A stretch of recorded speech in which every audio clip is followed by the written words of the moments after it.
नहीं ऐसे चुटकुला। एक बार की बात, उन्होंने एक चुटकुला बहुत अच्छा बना था।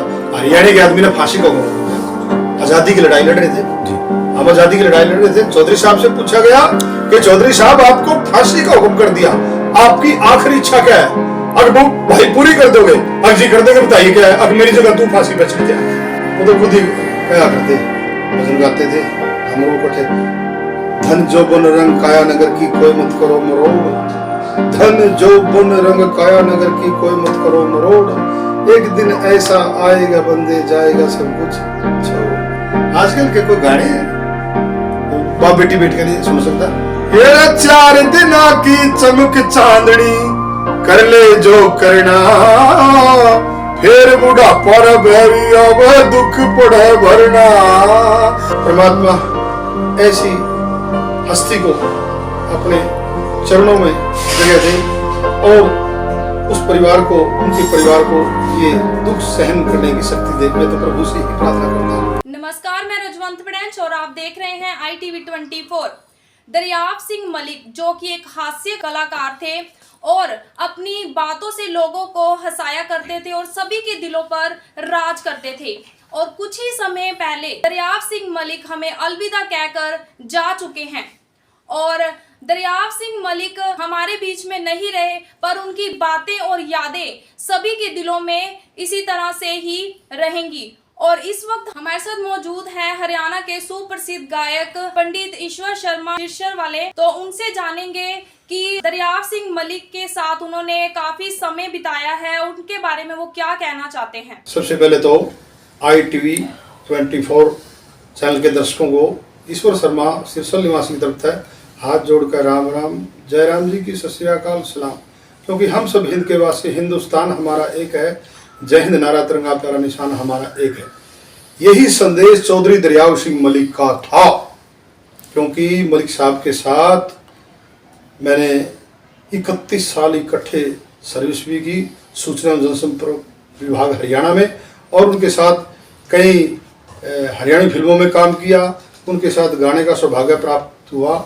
और मैं कहूँगा मलिक साहब तो हरियाणा के हास्य अभिनेता थे, हास्य अभिनेता।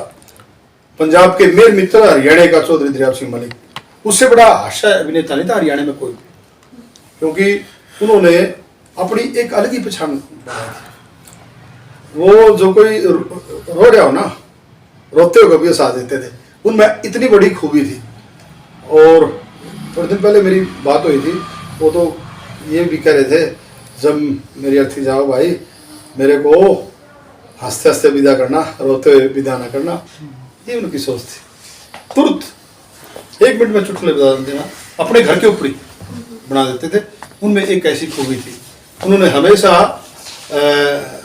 सारे भारत में लोगों को हंसाया रहे, और हमेशा सामाजिक कार्यों में भी आगे बढ़ चढ़ करके भाग लेते थे।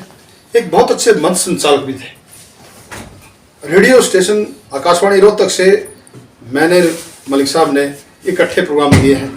हमारे जितने भी, चाहे महामहिम राष्ट्रपति महोदय आए, चाहे कोई भी मुख्यमंत्री आए, हरियाणा के जितने भी बड़े मंच हुए, मैं मलिक साहब इकट्ठे किया करते थे। गाँव में सूचना जनसंपर्क विभाग की तरफ से उस समय कहा होते थे, टीवी टावी कुछ नहीं होता था, कुछ नहीं होता था उस टाइम। गाँव में एक अलग ही होती थी, कौन आ गया भाई, दरियाव सिंह मलिक आ गया, ईश्वर शर्मा आ गया भाई, बहुत बढ़िया प्रोग्राम देंगे, नाटक देखेंगे, रागनी सुनाएंगे। गांव गांव में गए, देखो बोलना नहीं चाहिए, जैसे कहीं गाँव में उस टाइम सड़क नहीं थी, तो मलिक साहब कहते, ईश्वर शर्मा तू हारमोनियम उठा ले, मैं ये चीज़ उठा लेता हूँ। हम फिर सिर पर धर के गाड़ी दूर खड़ी कर देते थे, गाँव के बीच में जाते थे, चौपाड़ में बैठ कर फिर वहाँ पर कार्यक्रम देते थे। देखो यहाँ तक हमने उनके साथ करे। आदरणीय श्री देवी शंकर प्रभाकर जी उस समय वो प्रोड्यूसर एंड डायरेक्टर थे, सभी कलाकारों के इंटरव्यू ले, तो वो जब सभी का नंबर आया तो मलिक साहब का और उनके साथ नसीब सिंह को, उनको स्पेशल छाटा गया बड़ी, क्योंकि वो रोल ऐसा था, कॉमेडियन रोल था, उसमें हास्य रस भरना था, और मतलब जितना भी सास को वो तुरंत कवि थे, 2 मिनट में चुटकुले बना देते थे। तो फिर क्योंकि उन कितने भी कलाकार हुए, लेकिन उन जैसा हास्य कलाकार नहीं। परमात्मा ऐसी हस्ती को अपने चरणों में जगह दे और उस परिवार को, उनके परिवार को ये दुख सहन करने की शक्ति दे। मैं तो प्रभु से ही प्रार्थना करता हूँ। वो तो खुद ही कहा करते, भजन गाते थे हमर वो कठे, धन जो बन रंग काया नगर की कोई मत करो मरोड़, धन जो बन रंग काया नगर की कोई मत करो मरोड़, एक दिन ऐसा आएगा बंदे जाएगा सब कुछ छोड़। उन्होंने बहुत चुटकुले, उन्होंने कई ऐसे चुटकुले, एक बार की बात उन्होंने एक चुटकुला बहुत अच्छा बना था। हरियाणा के आदमी ने फांसी का हुक्म हो गया, आजादी की लड़ाई लड़ रहे थे जी, हम आजादी की लड़ाई लड़ रहे थे। चौधरी साहब से पूछा गया कि चौधरी साहब आपको फांसी का हुक्म कर दिया, आपकी आखिरी इच्छा क्या है? अगर वो भाई पूरी कर दोगे, अगर जी कर दोगे बताइए क्या है, अगर मेरी जगह तू फांसी पे चढ़ जा। सर ऐसी कोई रागनी जो दरियाव सिंह मलिक के साथ आपने की हो, उसकी कुछ लाइनें हो सकती? हाँ बिल्कुल, वैसे तो रागनी बहुत गाई, लेकिन एक रागनी तो हम दोनों इकट्ठे गाया करते थे, बहुत अच्छी रागनी थी। ए 4 दिना की चमक चांदनी कर ले जो करना, फिर बुढ़ापा बैरी अब दुख पड़े भरना। ए 4 दिना की चमक चांदनी कर ले जो करना, फिर बुढ़ापा बैरी अब दुख पड़े भरना। सर जो आज का यूथ है वो पुरानी संस्कृति को छोड़कर ये हिप हॉप सॉन्ग ज्यादा सुनने को पसंद करते हैं, तो उसके बारे में आप क्या कहना चाहते हैं?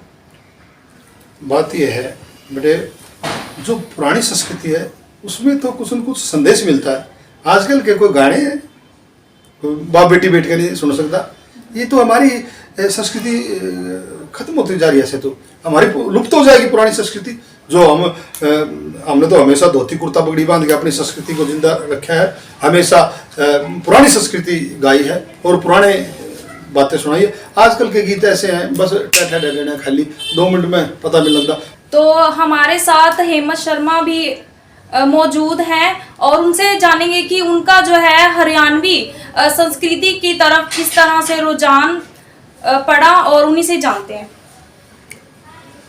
मेरा हरियाणवी संस्कृति से रुझान, तो सबसे पहले मैं आपको बताना चाहूँगा कि मेरे आदरणीय पिता श्री ईश्वर शर्मा जी, जो कि हरियाणा के एक बहुत ही अच्छे कलाकार हैं, जाने माने कलाकार हैं, हरियाणा की संस्कृति को जानने वाले कलाकार हैं, उन्हीं से मुझे सब कुछ सीखने को मिला है। तो मैं उन्हीं की पीढ़ी को आगे बढ़ा रहा हूँ हरियाणवी संस्कृति के द्वारा। हिप हॉप को नहीं, आजकल के वेस्टर्न कल्चर को नहीं, हरियाणा की जो लुप्त होती संस्कृति है उसी को ही मैं अपनी हरियाणवी गायकी के द्वारा आगे बढ़ा रहा हूँ। उगरा खेड़ी में जब भी उनके घर जाते थे, वो एक बहुत अच्छे इंसान थे। सबसे पहले तो मैं आपको बताऊंगा, जब भी मैं उनके पास बैठता था, जाता था, वो मुझसे अपने एक पोते की तरह बिहेव करते थे, बर्ताव करते थे, व्यवहार करते थे। और जब भी मैं उनके साथ बात करता था, वो मुझसे इंग्लिश में ही बात करते थे। He is very well educated person, उनको बहुत नॉलेज थी इंग्लिश की। वो हिंदी में तो मुझसे कोई बात ही नहीं करते थे, इंग्लिश में बात करते थे। बहुत कुछ उनसे सीखने को मिलता था। उनकी सिखाई हुई बात मुझे बहुत कुछ आज भी याद है। और एक बार उनके गांव में जागरण था हमारा, तो उनको पता लगा कि दोनों बापू बेटा आए हुए हैं जागरण के लिए। तो उनकी वाइफ दादी जी और दादाजी दरियाव सिंह मलिक जी हमें उस जागरण में सुनने के लिए आए और हमें शॉल भी भेंट करके गए, उड़ा कर गए। और साथ में मुझे 100 रुपए का नोट भी देके गए थे, जो कि मैंने आज भी वो अपने पास रखा हुआ 100 का नोट, वो मेरे पास आज भी है, उनका वो जो दिया हुआ। तो मेरी तो बहुत यादें जुड़ी है उनसे, मुझे तो बहुत दुख है उनसे वो गए हैं। क्योंकि मैं जब भी उनके पास जाता था, मैं ही नहीं कोई भी उनके पास जाता था, उनका अनुभव इतना था हरियाणवी संस्कृति में, उनसे कुछ ना कुछ सीखने को ही मिलता था। तो मुझे तो बहुत ज्यादा दुख है उनके जाने से, बहुत ज्यादा। तो सर कोई ऐसी बात दरियाव सिंह मलिक की जो कि लोग जो हैं उन्हें हमेशा याद रखें? मेन बात यह है कि वो हाजिर जवाबी थे। कोई भी मिलता था ना, वो उसने देख कर हाथ लगा गया था।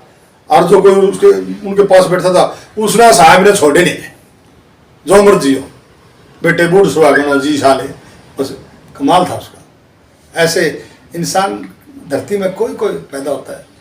भगवान ऐसी शक्ति को हमेशा खुश रखे, उसके परिवार को खुश रखे। हास्य अभिनेता के साथ साथ उनको संगीत की बहुत नॉलेज थी, संगीत की नॉलेज बहुत थी। और वो जजमेंट के लिए भी यूनिवर्सिटी में, कॉलेजेस में जाया करते थे। मेरी खुद उन्होंने रागनी कई बार फर्स्ट। तो अभी आपने देखा हमारे साथ मौजूद थे हरियाणा के सुप्रसिद्ध गायक ईश्वर शर्मा और उनके बेटे हेमंत शर्मा जी। और मैं सभी से अपील करना चाहूंगी, जो भी लोग इस वीडियो को देखें, साथ ही साथ शेयर अवश्य करें। धन्यवाद। धन्यवाद।